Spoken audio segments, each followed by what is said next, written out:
Here we go for Chapter 7, The Trouble with Dog.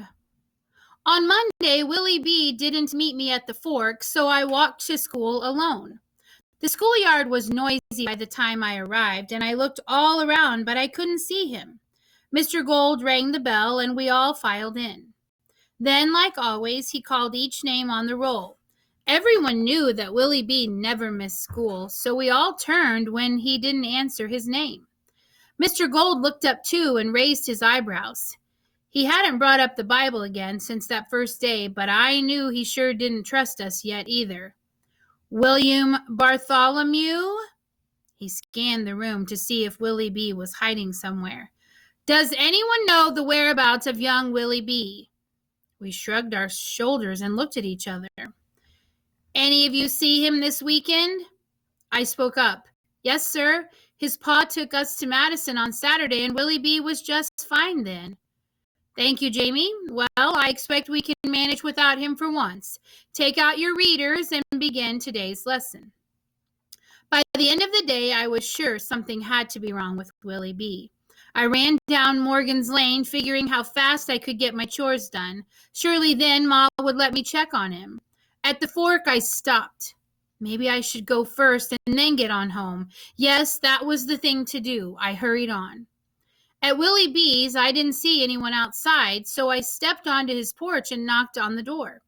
I could hear brisk footsteps, and then Willie B.'s ma opened the door. She gave my shoulder a squeeze like she always does.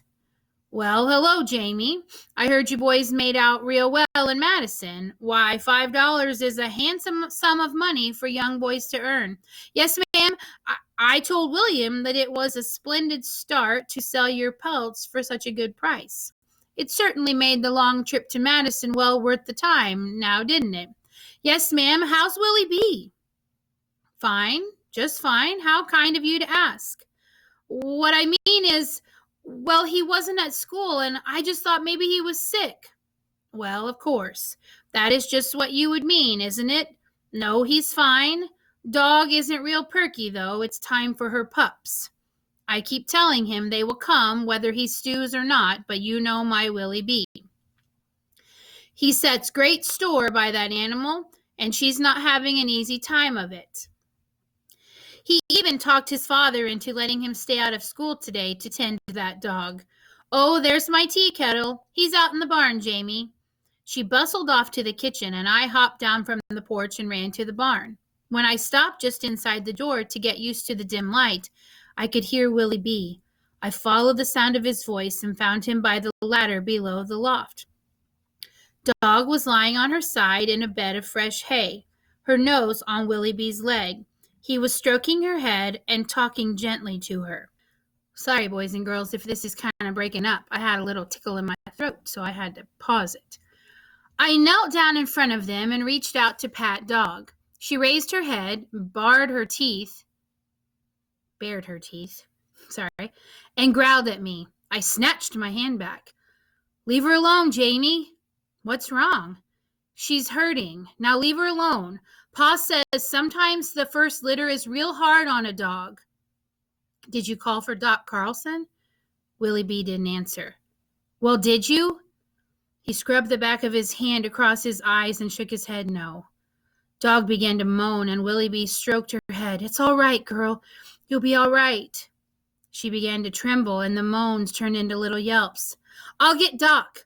I was on my feet. No, Jamie. That wasn't what I expected from him. Why not?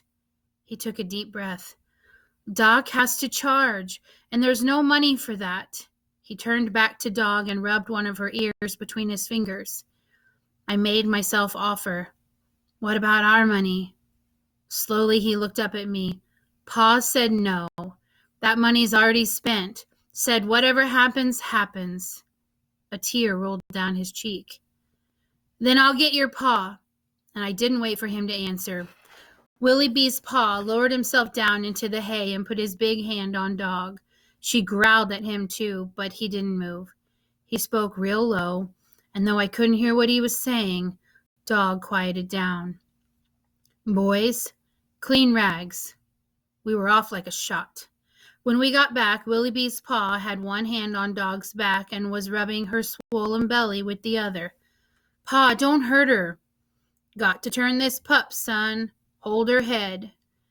Willie B sat back down and cradled her head. There was nothing for me to do. Between the two of them, they worked for a long while to turn that pup. Dog made soft moaning sounds.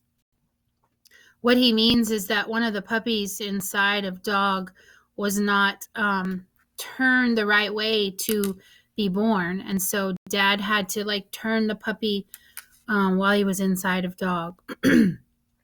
I didn't hear Willie B's ma come into the barn. "Jamie, do you know what time it is?" "No, ma'am. What?" "It's getting late, and your mama won't hold supper much longer. You'd better move along." "Can't I stay until the puppies are born?" "William, how much longer do you think it will be?" Willie B's pa looked up at me. "Long. Best be going." When I stepped outside, I saw that the sun was already going down. Supper was not going to be my biggest problem. I ran. When I got home, Ma was by the gate to the pig pen. "Well, look who's here."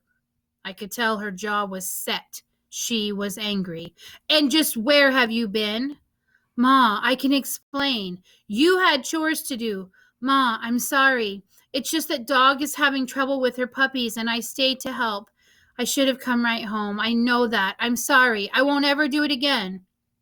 "Well, I'm glad you're sorry, but we are counting on you around here. For the next full week, you will have some additional chores to remind you of that." I could feed the pigs for you now. I've fed them." I went into the house. Pa was in his chair reading. He looked up at me and raised one eyebrow. "See your ma?" I nodded. "Well, enough said then. Better eat." A plate full of cold food sat on the table. In the morning, Ma piled my breakfast plate with pancakes and put another stack in front of Pa. I dove right in. "Slow down there." She pulled my plate away. "Running off to school early won't do the first thing to help Willie B and that dog of his." She slid the plate back into place. I tried to eat slowly, but I made the bites real big. When I was done, I carried my empty plate to the drain board. Ma took my shoulders and turned me to see if I had washed my neck and ears. Finally, she handed me my dinner pail. "You'll be home in time for chores today?" "To be sure, Ma." "That's good," she smiled at me. "Give me a reason to do some baking today." I took off running. Willie B wasn't at the fork today either, but I waited just the same. I paced back and forth from my road to his. I waited for the longest time until I just knew I had to start on to school alone. I walked backwards watching for him, but when he hadn't come by the time I got to the bend, I turned and ran the rest of the way to school.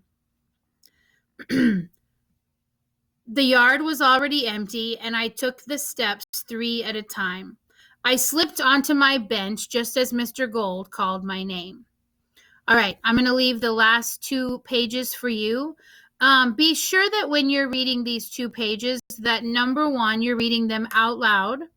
And number 2, and it's okay if you haven't been doing it that way, but number 2, as much as possible, I would like for you to have a parent or